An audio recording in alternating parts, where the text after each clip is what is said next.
हमें भारतीय सेना पर बहुत गर्व है। सेना के तीनों अंगों ने जिस प्रकार से दबाव बनाकर सटीक और सही कार्रवाई की है, उसके लिए सेना पर हमें पूरे प्रदेशवासियों को गर्व है। इस अवसर पर मैं ये कहना चाहूँगा कि पूरे हिमाचल प्रदेश की जनता सेना की इस कार्रवाई पर देश के साथ खड़ी है और सेना के साथ खड़ी है। हमारे प्रदेश ने पहले ही देश की एकता और अखंडता के लिए का बलिदान दिए हैं। देश के अधिकतम परमवीर चक्र हिमाचल की वीर सैनिकों ने, वीर सपूतों ने जीते हैं। और इस जो पहलगाम पर जो आक्रमण हुआ था, पर्यटकों पर नृशंस हत्या की गई,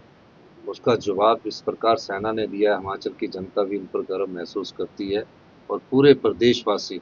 इस समय देश के साथ खड़े होकर एकजुटता और देश की एकता और अखंडता का परिचय दे रहे हैं। कार्यक्रम था तो वहाँ 4 से 5 हज़ार लोग आने थे,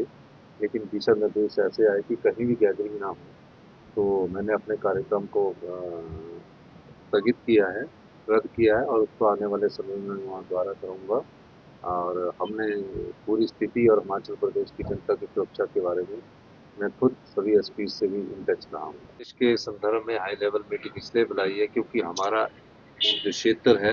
वो भी कुछ पाकिस्तान की सीमा के साथ जुड़ा हुआ है और हमने कहा है कि हमें जागरूक रहना है, घबराने की कोई बात नहीं, पर जागरूक रहना है और भारत सरकार के जो दिशा निर्देश है, जो गृह मंत्रालय द्वारा जारी किए जाते हैं, उनका अनुपालन करना है और अपनी तरफ से भी जागरूकता अपनानी है। हमने जो बॉर्डर एरिया के पास हमारे क्षेत्र लगते हैं, कोई अनहोनी घटना ना हो, उसके लिए भी आप जागरूक रहो और निश्चित रूप से किसी भी प्रकार की भी कोई कार्रवाई कोई दुश्मन देश अगर करता है, तो उससे हमने कैसे निपटना है। पूरे प्रदेश की जनता एकजुटता के साथ ये जो कोई किसी भी प्रकार का कोई भी वारदात होती है उसका सामना करने के लिए तैयार है। इसलिए हमने सभी अधिकारियों को दिशा निर्देश दिए हैं, सभी जिला अधीक्षों को दिशा निर्देश दिए हैं और साथ लगते बाउंड्री के जहाँ जिलाधीशों को सचेत रहने के लिए बोला है और अपनी सुरक्षा को सुनिश्चित करने के दिशा निर्देश हमने दिए और जो भी टेक्नोलॉजी के आधार पर हम इनपुट गैदर कर सकते हैं, उस टेक्नोलॉजी को भी मजबूत करने की बात कही गई है।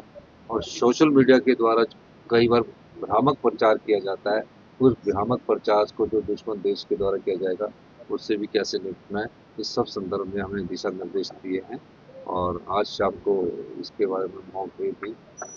करने का प्रावधान किया गया। तो कोई दिशा निर्देश नहीं है,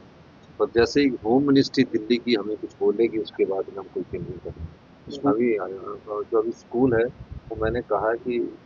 जो बाउंड्री के साथ वाले स्कूल है, उसमें पहले स्थिति का जायजा लिया जाए और समय के अनुसार उसमें वहाँ के जिलाधीश फैसला करेंगे कि हमें आगे क्या करना है।